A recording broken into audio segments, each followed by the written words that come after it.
Hi, I'm Aaron Garza, and you're listening to Built, a podcast about building your body, your business, and your life.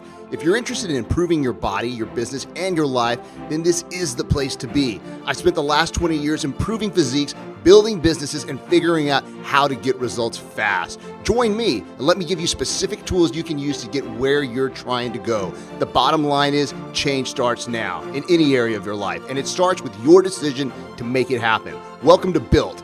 The Built Podcast is brought to you by Pure Line Nutrition. Visit us online at thepureline.com for nutritional supplementation that I've personally designed to help you maximize performance. Hey guys, it's Aaron Garza, and I want to thank you for joining me on Built, a podcast about improving your body, your business, and your life. If you've been with us before, I want to say thank you. If you haven't, then welcome to the podcast. Thank you for sharing about 30 to 45 minutes of your life with me. I'm sure that you'll hear some things on this podcast that will really help you with your life, that will really help you become successful and achieve what you're trying to achieve a lot faster and a lot more effectively.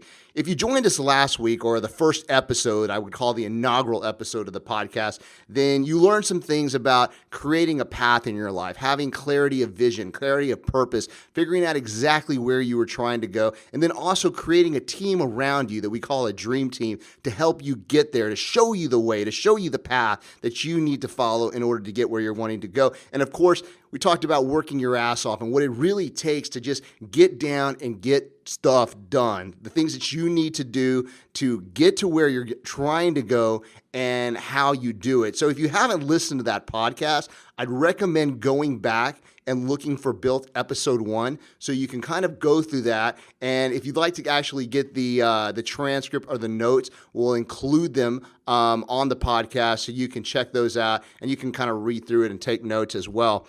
But the reason I really want you to get back and read or listen is because this week we're going to be layering something on top of what I taught last week. And that's kind of the idea with these podcasts, is that we're going to teach you in layers what you need to do to get out there and achieve what it is you're trying to achieve. So go back, listen to that podcast if you haven't already listened to it, and take notes, get clear on your clarity of path and your clarity of vision, and do that right now if you haven't done that.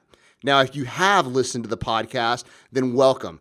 Now, I think you're going to find that this second step in our journey is extremely, extremely familiar to a lot of you. And in fact, I found that everyone, including myself, experiences what I'm about to talk about.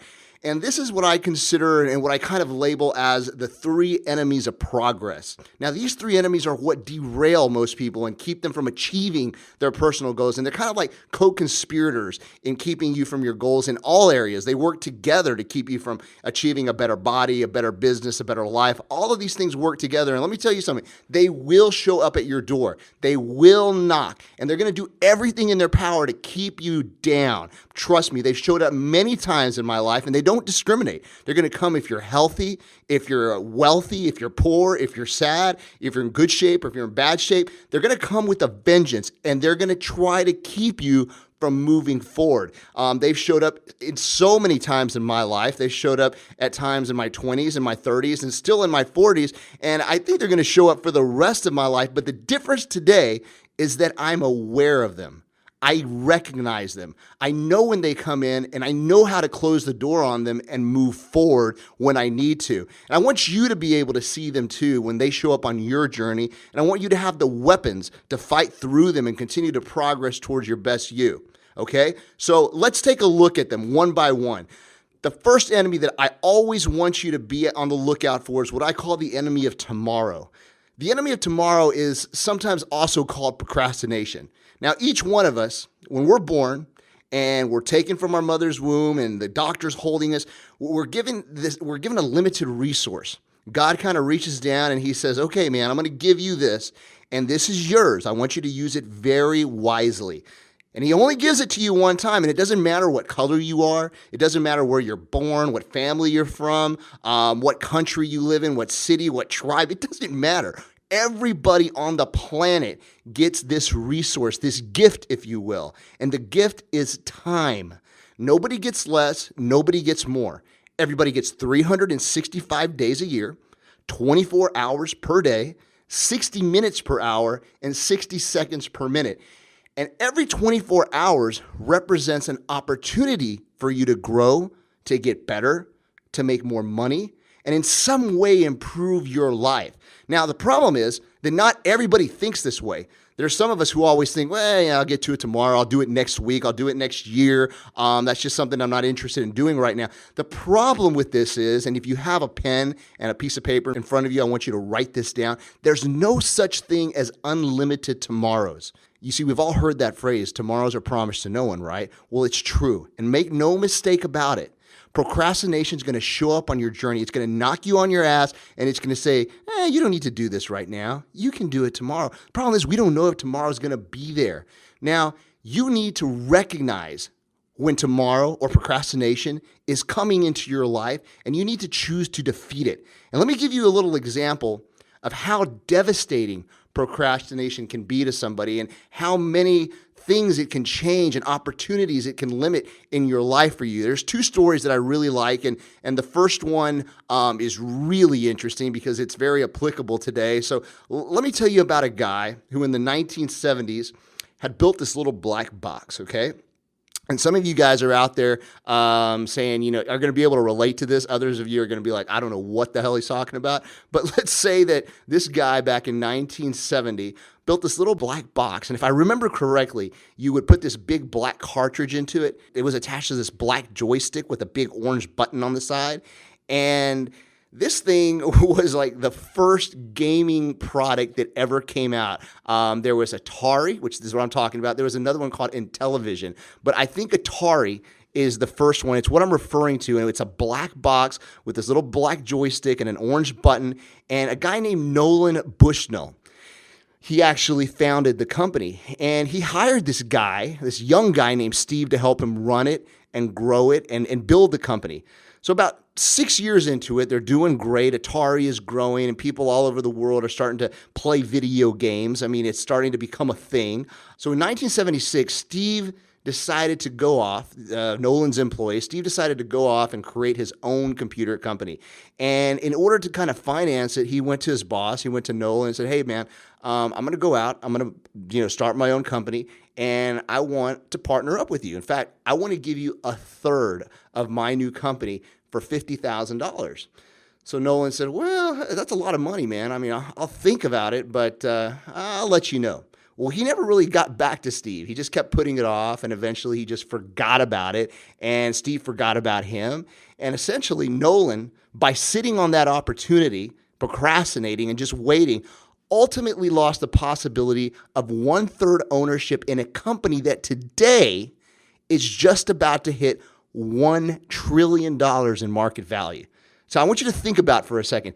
Basically, he would be worth close to $333 billion had he moved on that opportunity and not let procrastination beat him. Now, there's $1,000 billion in a trillion. There's $1,000 million in a billion. So just to give you a little perspective and context, $333 billion could have been his worth today if he would have invested $50,000 back in 1976. That's about, $300,000 today? That's huge. And of course, if you haven't guessed it, the company's Apple, and that employee happened to be Steve Jobs. Now, let me give you another example from the business world about procrastination. So back in the 50s, I think in the late 50s, there was this guy named Ferruccio Arturo Lamborghini, okay? Sounded good, didn't it? He was a mechanic who loved cars from Italy, but his main business was making tractors, okay? Now, in 1958, after World War II, his tractor company was one of the biggest companies in Italy. It was responsible for rebuilding Italy after, World War II, and the Germans had come and destroyed most of his country. So it was also during that time that he decided to purchase his first Ferrari. And the guy loved it. He said, it was just beautiful, it was fast, it was a sports car, so he had to have it. But being that he was a mechanic, he started to find flaws in the car. He said, this thing is too noisy. It's got a very poorly designed clutch, and quote unquote, it has a very badly built interior. So he contacted the owner, who was Enzo Ferrari. That was the owner of and the founder of the Ferrari company. And He sent him a bunch of complaints. He, sent him letters and said, hey, Enzo, you need to fix this. You need to fix that. You'll sell a lot more cars if you do X, Y, and Z. And Enzo kind of would just like, whatever, I'll deal with them later. Especially because they're coming from this tractor maker in Italy that doesn't know the first thing about building a luxury car. So as he just put them off and procrastinated, Mr. Lamborghini decided, well, you know what? I think I'm going to try to design my own sports car. So as you can guess it, Lamborghini went into business for himself, created the Lamborghini sports car, and started competing directly with Enzo Ferrari. Now, had Enzo not waited to respond, and maybe had he even collaborated with Lamborghini, we may have one and only one Italian supercar. But again, he put it off. So I want you to see the common thread here, the theme, if you will. Procrastination carries into failure to move. It basically freezes you. It doesn't allow you to take action and move forward. And what that does is it causes you to miss opportunities. It causes you to miss relationships. It causes you to miss chances to improve your circumstances.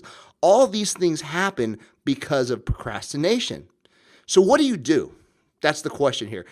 How do we recognize it, and how do we beat it in our lives? How do we take a hold of this enemy, and how do we figure out a way to control it? There's a book out right now, and I highly recommend you grab it. It's a really quick read. It's called Make Your Bed by Admiral William McRaven, ex-Navy SEAL, and it is extremely, extremely powerful. You can probably read it in a few hours and maybe an afternoon.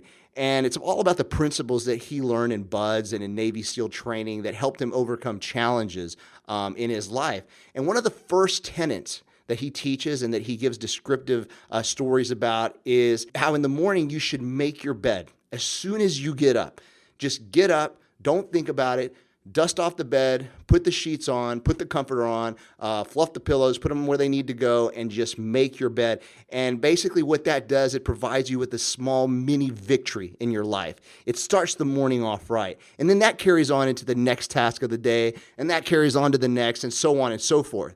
Now, what I got from the book is this: momentum pulls.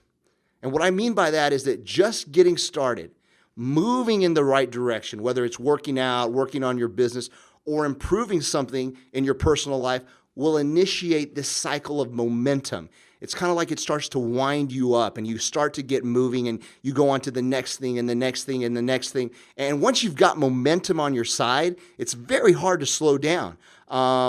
It kind of pulls you, and you find your rhythm. I don't know if you, sometimes when I like to do the yard. I like to, I've got a big property, and I've had people do the yard in the past, but for some reason I just like getting out there on Sunday and doing the yard. Now, I can get up a little late on Sunday and feel extremely lazy, have a big breakfast, and all of a sudden, I just say, I'm going to go do the yard. I get out there, I start moving, and it's like, before I know it, momentum is pulling me to do this and that, and then I'm going to, edge the side of the sidewalk, and then I'm going to, blow out the garage, and then I'm going to trim some trees, and before I know it, momentum has just taken me from doing the lawn into making it a household improvement day. And I'm sure any of you out there who do things like that or get started, whether it's in the gym or even working on your business, you'll start to find that momentum pulls you in the direction that you're going, and you just kind of follow along and start making things happen. And then once you have it on your side, like I said, it's very hard to slow down. It's super important, guys. This is super important for shattering procrastination and moving forward. There's another Navy SEAL by the name of Bobby Gassoff. And this guy was a super athlete. In fact, he was in the minor leagues of hockey. His dad was a retired professional hockey player, came from a great line of athletes. And he tells a story about Hell Week during SEAL training. And he said that during that time, every SEAL, or I guess prospective SEAL, has to run the equivalent of 3 full marathons while carrying hundreds of pounds on their back and on only 30 minutes a night of sleep, and that's for a full week. He He said it's devastatingly hard, gruesomely, taxing on the body. He said that the skin from his armpits, his growing area had been like worn away by wet sand. And he said, honestly, just one of the toughest mental and physical things that a person could imagine going through. And he said, you've got to remember that all these SEALs that came in, or all these prospective SEALs that came in to BUD/S, were all super athletes. A lot of these guys were just incredible at, given sports in their past and, different things that they did. And he said the one in particular who was the best athlete was a guy who had actually won the Navy pentathlon. This guy was the best swimmer. He was the best runner. He was the strongest of the group. I mean, this guy, if anybody was going to get through BUD/S and actually succeed, this was the guy to do it.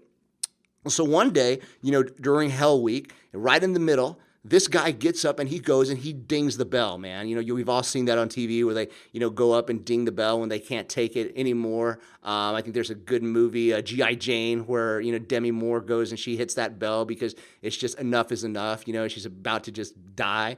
That's kind of the thing that, they give you if you want to exit. If you just want to quit, stop, no more, I can't do it anymore, go ring the bell. So he sees this guy out of the corner of his eye as he's holding up a boat, with water being poured on him. He sees this guy go up and he rings the bell. And he's like, holy shit, he's ringing the bell? This is the best guy. This was the best athlete out of all of us that came in and tried to become a SEAL. So what he said is that he realized at that moment that he couldn't think further ahead. All he could think about was the next 5 seconds, the next step. As long as he could finish the next thing in front of him, that's all he was going to focus on. And what he realized later was that his buddy that rang the bell was focusing on the end. He kept thinking, you know what, I've got 3 days left. I've got 4 days left. I've got so many hours left. I've got so many, more swims to do. And all that was just adding stress into his head. And he just said, I can't go anymore. So Bobby realized that all he had to do was just think about the next step. If he could just get through the next step, then he would have enough momentum to do the next step after that and then keep going. You see, momentum is the key here. You just have to get started, not be worried about doing things perfectly. It's just about taking a step, getting in the gym, working on your business, doing the things that you need to do to improve. Now, I do know a lot of people who also use procrastination as an opportunity to make excuses like, oh, no, I work best under pressure. And honestly, I get that. I get where you're coming from because I used to be the same way when I was in college or whenever I had an important deadline. I could wait till 24 or 48 hours before it was actually due. And the fact that it was due would make me just drive in and just, hammer everything I needed to do out and try to just completely hyper-focus on something. But what I did find later in life is that when I did that, I made mistakes. It wasn't as good as it could have been. And, I realized that having to do something, whether it's work, confrontation of somebody, planning, it's just about really dealing more with an emotion that task creates for us at that given point in time. You see, usually when something comes into our mind, like I have an employee that I've got to fire and I know that he's just not, doing a good job. He's not allowing the company to advance anymore. A lot of people will put that off. They'll procrastinate because at that moment when they think about it, it brings up an emotion of discomfort. You just don't like it. You're like, I don't want to deal with that. Let me shove it here into the corner and I'll deal with it later. And really what you have to do is identify that emotion, recognize it and feel it and understand that it's not real. It's your mind trying to fool you into not feeling discomfort or pain. Your mind doesn't want to be in pain. Your mind and your whole personality and your person, your self-image, if you will, wants to take the easy road. It doesn't want to experience any hardship. So when you have to do stuff like that, it kind of stops and tells you, wait, just put that off to the side. But the thing is, it doesn't take long to snap out of that. In fact, studies show us that you just need 5 seconds of picking up momentum and completing your task, and you'll be that much closer to your goal. So think about that. That's very important to recognize procrastination. Now, what I want you to do right now, if you haven't already done this, is get out a pen and a piece of paper. Okay, you got that? I'm gonna wait a second. I want you to get that wherever you are. If you're driving, don't do it. Wait till you get home. Okay, now, if you've got a pen and a paper, I want you to write down 3 things that you've been putting off. Any 3 things, whether it's in your business, your career, if it's in your life, if it's dealing with somebody in your life, somebody you need to say something to that you've kind of been putting off. Maybe it's something in your business like I need to work on my accounting. I need to work on my payments with my landlord. I need to work on, improving my marketing. It could be on your body. Maybe I need to do more cardio. I need to cut my carbs. I need to do this. I need to do that. Whatever it is, I want you to write those 3 things down that you've been procrastinating about. And I want you to establish a quick action that you can take right now in the next hour to create some momentum to start working on them. So do it now. Just quick action. You know what? If it's like, I need to work on marketing for my business. Okay, I'm going to read 35 minutes of marketing material. I'm going to get online on YouTube and, listen to some marketing advice. I'm going to take some time to sit, turn my phone off, my computer off, and everything else and just work on that. Okay, so write that down. Write what quick action you can take right now and get to work on that. And remember this. I always like to remember what Will Rogers said. Even if you're on the right track, you're going to get run over if you just sit there. Okay, so let's move into enemy number 2. Enemy number 2 is what I call the enemy of complacency. Now, one thing you're going to experience in life once you achieve a little bit of success is that you're going to start to become complacent. You're going to get comfortable. And this happens to everyone. It's happened to me many, many times.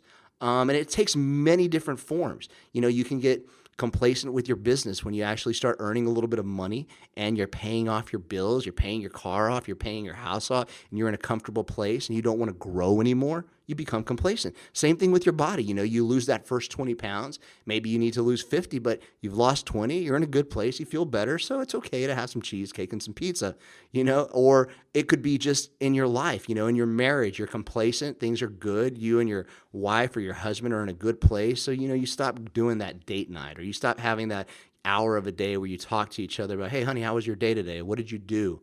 Whatever it is, complacency comes into our life, and it's a little bit of an enemy that we have to identify and recognize. It comes in a ton of different places. Eleanor Roosevelt once said, more people are ruined by victory, I imagine, than defeat. So recognize that. There's a book that Jim Collins wrote after he wrote Good to Great. I think it's the 5 stages of a company's decline or something like that. How the Mighty Fall. That's what it's called. And he talks about something in that book called hubris born of success.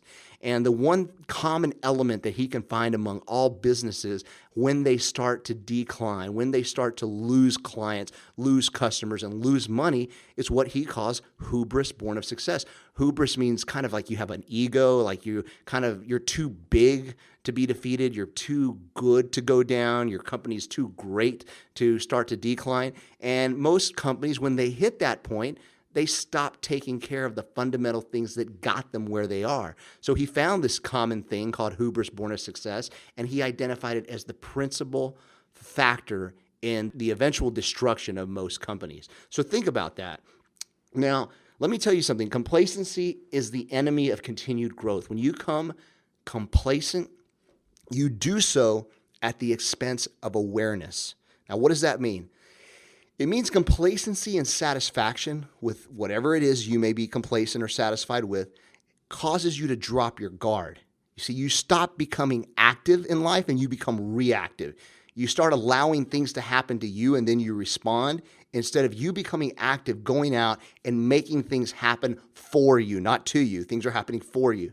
So when you first started on your journey, you were active. You were searching out ways to get better, whether it was your business, you were reading, you were on YouTube searching, you were listening to motivational stuff, you were listening to like praise and worship music or whatever it is, you may have done. Maybe if it was your body, you were, definitely working out more times, twice per day. You were totally into it. You were reading about it. You were eating the right foods, taking the right supplements, doing all the stuff you needed to do to get where you wanted to go faster. And then somewhere along the way, you start to experience a little bit of success. You start to put some money away. You start to see yourself lean out. You're looking good in the mirror. And you notice that everything starts to run on autopilot. And there's nothing wrong with that. That's all great. It's part of your journey. But what happens is you start to mistake those wins with having reached your destination. So write this down. Success breeds complacency. That's why you've always got to be on the lookout for this one. Now, I don't know if there's any NASCAR fans out there, but if there are, I want to talk to you about a guy named Richard Petty. Now, this guy, if you're into NASCAR or probably even not into NASCAR racing, you've still heard of Richard Petty. He's one of the best race car drivers that's ever lived. He had a 20-year record of winning. He won the Daytona 500 7 times. Give you a little perspective, nobody's ever won the Daytona more times than him, 7. And the closest that anyone has come is 4 times. And through his 20 years of winning, the interesting thing is that he didn't have a win in his last 8 years of driving. And when you start to research and you start to read about that, most of his team from back then are going to tell you that, the other teams had gone super high tech. They refined their cars, their engineering, their systems, their tires, everything evolved. And what they did is they kind of remained set in their ways. The team was very resistant to change because they had won 7 championships doing a certain thing. If it isn't broke, don't fix it mentality. And what eventually happened was they got passed by. In the last 8 years, they won nothing. So you have to be able to look at where you're at, look at where you're winning, and ask yourself, how can I improve that? If I'm doing great, how can I accelerate that greatness? How can I improve that greatness? What can I do that's even better than what I'm doing now? The Japanese have a term for this. They call it kaizen. And basically, it's continuous improvement in all areas. What they do at major companies in Japan is that they look at their people, their business model, their marketing, their advertising, their management, even the way the business houses people. And what they do is they are continuously looking at all of those areas and they're trying to improve it. Can we offer exercise? Can we offer nutrition? What can we do to make sure that the brains that are working in those people are performing at the best possible level? That's continuous improvement. And, today that's more important than ever because we live in a very fast society. Society changes by the day, by the hour, by the minute. The way business is done has changed. The way people market themselves has changed. The way people buy products has changed. And if you're following the same model that was used 10 years ago, 5 years ago, even a year ago, you may survive, but you're certainly not going to thrive. So you have to adapt. You have to move forward. You have to break out of comfort zones, and you have to be the driver, not the passenger. So I've got a few things here that are going to help you recognize when you're starting to become complacent in life and what you can do to push back against it and start making progress again. So here we go. I want you to write these down. Number 1, don't let your guard down. Stay on top of things. Always be scanning and monitoring the environment. What can I improve in my business, in my life? How can I improve greatness in my body better? What can I do to be better? Who's getting results that I want? What can I pull from their experience to help me? Number 2, stay focused. Remember what brought you to the dance. How did you achieve success so far? And are those things still applicable today? A lot of times I find that it's not necessarily that we outgrow things, it's that we stop doing the things that were helping us to begin with. There were certain things we were doing in business. There were certain things we were doing with our body. There were certain things we were doing in life that were helping accelerate our progress to the next level. And then we just stopped. And you've got to go back, focus on those things, and make sure you're not neglecting those fundamentals while incorporating the new stuff that may be out there to help you get to the next level. And how do you do that? That goes into number 3. You've got to feed the machine. You've got to read. You have to read to get ideas about what's going on out there and how you can improve. It amazes me, how many people don't have a library. It amazes me how many people don't read books. It amazes me how many people just scan through their phone and read social media and get their news from social media. There's so much depth out there on so many different topics. There's so many people that you can study that came before you that did things that helped them get to where they are today. You've got to get active, fire up your mind, and get inspired on how to improve your world. See, I believe your mind works exactly like a muscle. If you don't work it, it gets weak. You have to train it daily, just like your body. You've got to read, improve your mind, improve your ability to respond and move forward. Number 4, you need to identify your weaknesses while continuing to double down on your strengths. Take some time out each month, at the end of the month. Look at where you or your business is weak. We, in our business here at Pure Line, we have over 6 retail stores that we deal with on that are corporately owned. And we consistently every month, me and my corporate manager sit down and we look at a kind of a list of things that we know are our benchmarks. Where are we at this? Where are we at on that? Where are our strengths at? Where are our weaknesses? What opportunities do we have? We look at all those things every month consistently. We ask ourselves, where can we improve? How can we improve them? What are the strengths here?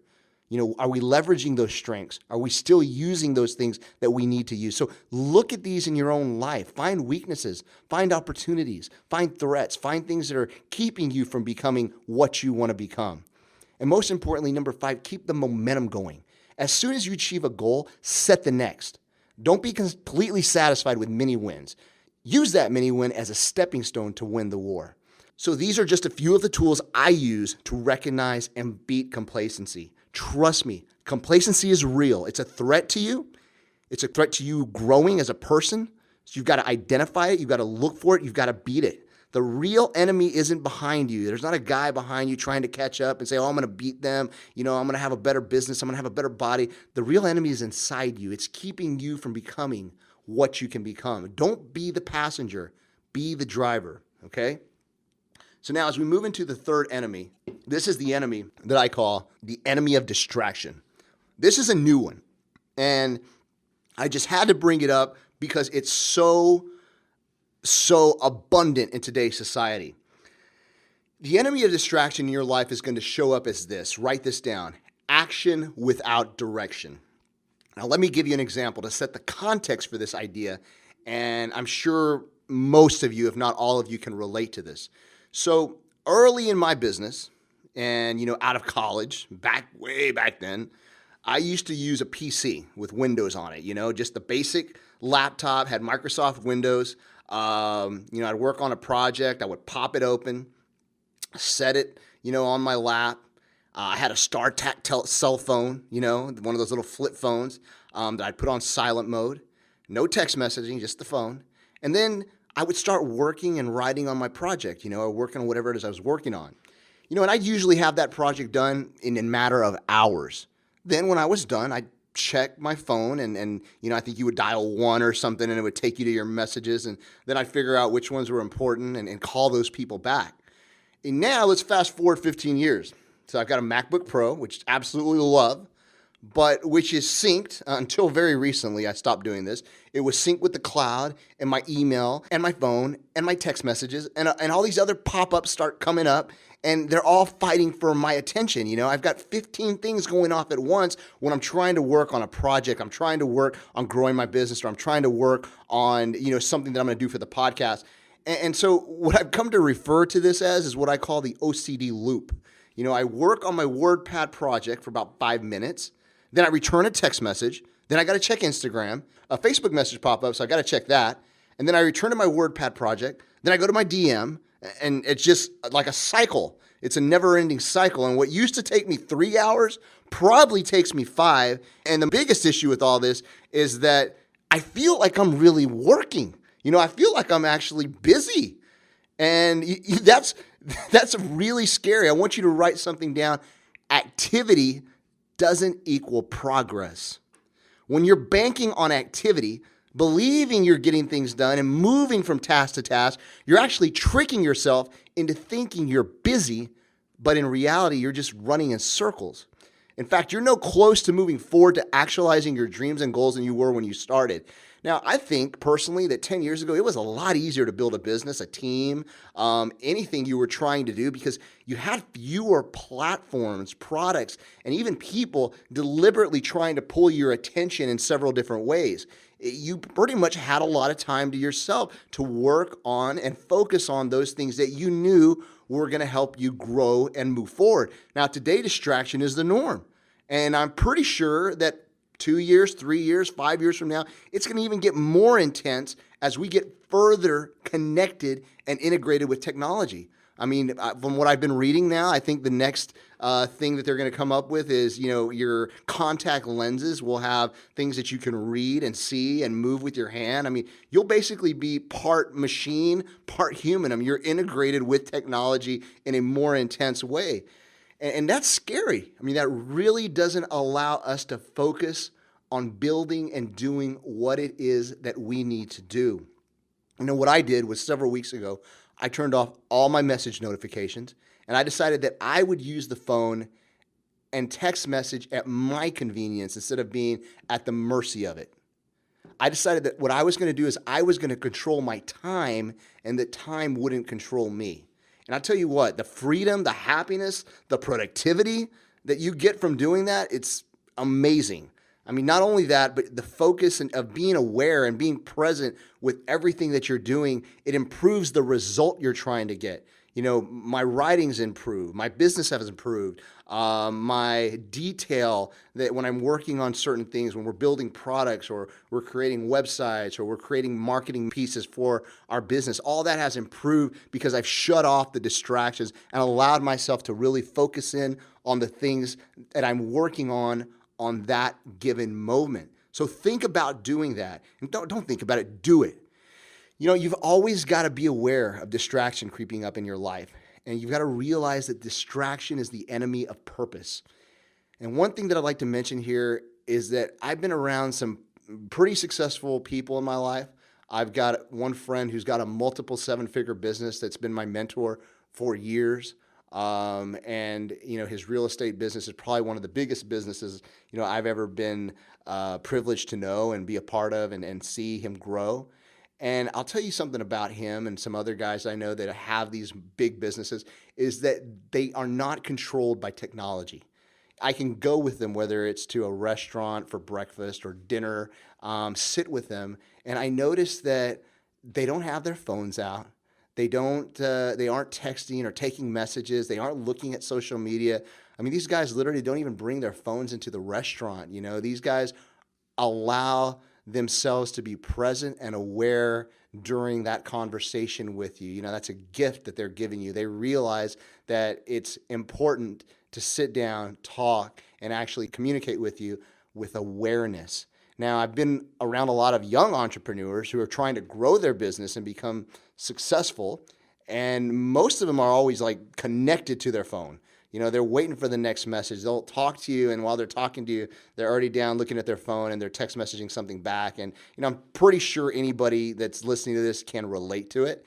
And, it's just a different way of doing things now, and it's not a bad thing. I'm not saying it's completely bad because I have some friends that use social media as a revenue stream, and they probably profit in the seven figures from using it. But they're rare. They're very rare and they're far and few between. And even those guys know when to shut it off. They know when they're working on their business and they know when their business is kind of working on them and they stop. They allow themselves to be a little bit more present and they say, okay, I'm done for the night.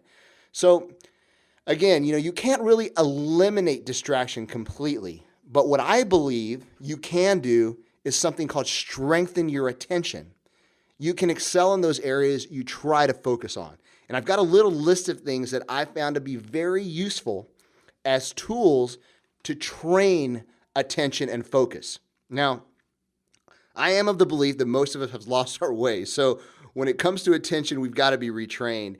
And these are really good tools to do it. So I'm going to go through them one by one, show you how I use them or tell you how I use them. And you can take them, try to apply them into your life so you can strengthen your attention, which will, again, eliminate or at least downplay some of the distraction that keeps coming in. Number one, the first thing, this is probably without a doubt the most important thing that anybody can be doing in their lives is meditation. Meditation is a huge, huge part of my life. I've been doing this for over 15 years. It's a major part of who I am. It's a major part of my sobriety, which I'm sure at some point in a podcast later we'll talk about. And it's probably the most important component of helping me build my business and my life today. It's the most, the only way I can really describe meditation is that it's like going and pressing reset. You know how everything, like your computer and your phone and all that stuff, works better when you turn it off for a while? It's the same thing with meditation. When you learn how to meditate correctly and you basically turn off your distractions and you let your body just kind of be centered and still and learn how to get your mind to a place of complete, zero balance, you almost reboot your entire body. And when you come back out of that meditation the next day, week, or month, you just are so much more in tune with life. You're able to really deal with emotions a lot better. You have less fear and anxiety and all these things that usually pop up during the day. Meditation is just one of those things that is, I believe, part of life, and it's something that everybody needs to do. And if you don't know how to do it, you don't know where to start, you can go onto YouTube. There's like a million guided meditations you can follow. I usually do it at night before bed. I've got a place in my house that's specifically for meditation. It's a, really nice area that's kind of my spiritual area. I put on some headphones, turn off the lights, and just, do a guided meditation. And it's completely been the most important thing in my life, period. So if you don't know about meditation, if you don't do meditation, give it a shot. I know it kind of sounds fluffy at first, but you'll be very surprised at how powerful of an impact it makes in your life. And something I should, make you aware of: meditation has nothing to do with a religion, or, I can't do it because I don't, I'm Baptist, or only the Buddhists meditate. That's ridiculous. Meditation is just about clearing your mind and becoming present with who you are. So try it. Give yourself a little time. Now, the other thing is exercise. I don't care what you're doing, building or growing. You have to work out daily. That's a must. And when I say workout, a lot of you are training, whether it's, training for, CrossFit, bodybuilding, whatever it is you're doing, that's fine. You can do that. But on your days off, you should also do something, whether it's swim, run, walk. You've just got to keep your body moving. And I kind of think of exercise as moving meditation. I've been doing it for over 30 years, and it allows you to take a break from reality. You're able to turn your phone off, put it away, pop some good music in, and just get after it. And it's really, you come out of every workout just feeling refreshed and saying, man, I just felt so good. I can't imagine going, a month or 2 months without working out. I definitely will take a break here and there, a week if I need to for vacation, but I definitely have to do something. I've got to get out and move my body. So exercise is another important way to work on that attention. The other thing is nature. Nature is another important one. I found that being outdoors, being in nature is just so good for your mind, getting away from distractions and working on strengthening attention. I've been in nature since I was a kid. My dad took me hunting from the point that I could walk, hunting and fishing. And today I actually live out in the country. I've got deer walking around our property. Sometimes I just get out and walk around with the deer and just, take a 30-minute stroll through the back rows. And it's just the greatest feeling in the world to get away from the distraction and the noise of life. So if you're not able to do that, or maybe you're doing some cardio at the gym, why don't you opt for going out and doing a walk in nature? I think you'll be really surprised on how it works on your mental chemistry as well.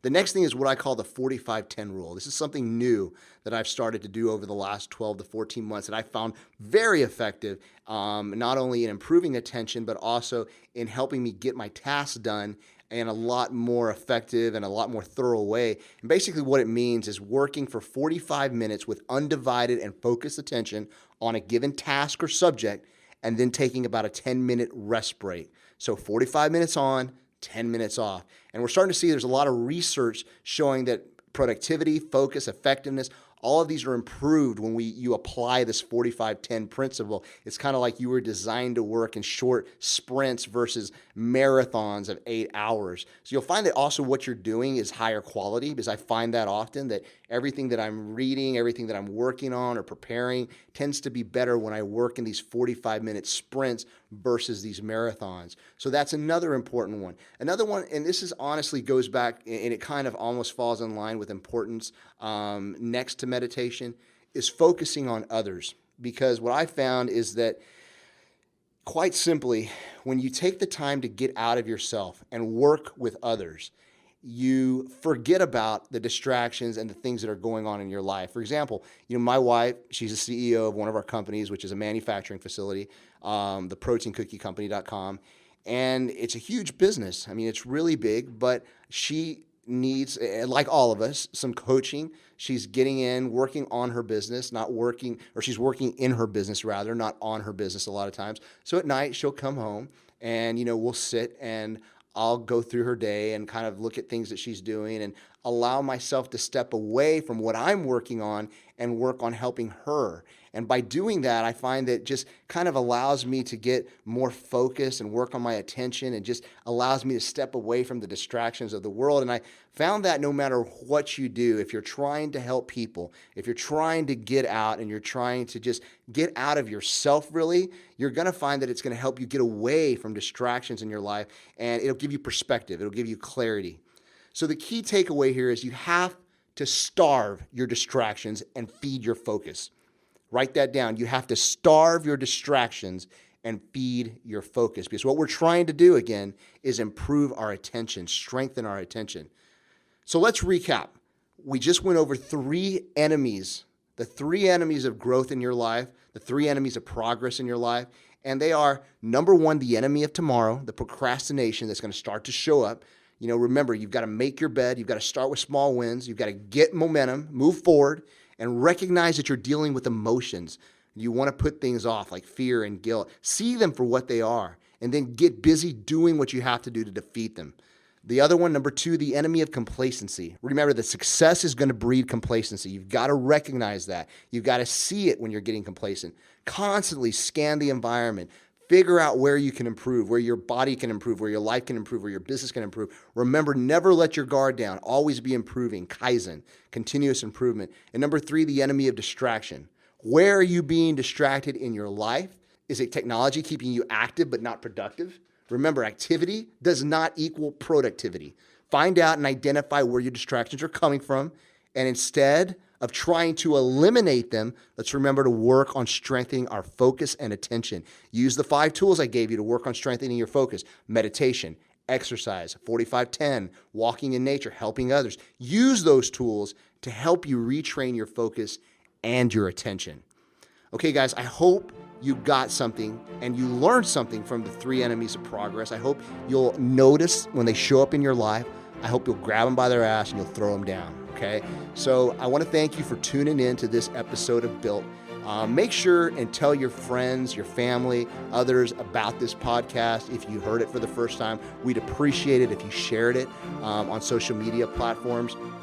I'm just using this as a platform to try to get out there and give some advice to guys that, may be wanting to start a business. Maybe they're trying to improve areas of their lives. Maybe they're trying to work on their bodies. These are just time-tested truths that will help you and that I found have helped me in my life. So, listen to them, take notes, write them down. I think you'll get something really good from our future episodes. And if you have any questions or you have any comments or you'd like to make some suggestions, you can always email us at our headquarters, I guess, or our website for our main company, which is thepureline.com.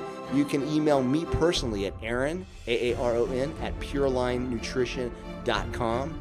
If you have questions about improving your bodies through supplements and nutrition, you can contact our hotline at 1-800-632-1402, and we'd be happy to help you out in any of those areas. But for the most part, guys, we just want to say thank you, and we want to give back. That's basically what this podcast is about. It's about a platform to help you. So if you have any other thoughts, send them our way, and we'd be happy to help you out. Guys, thanks for tuning in, and until next week, have a great and powerful week.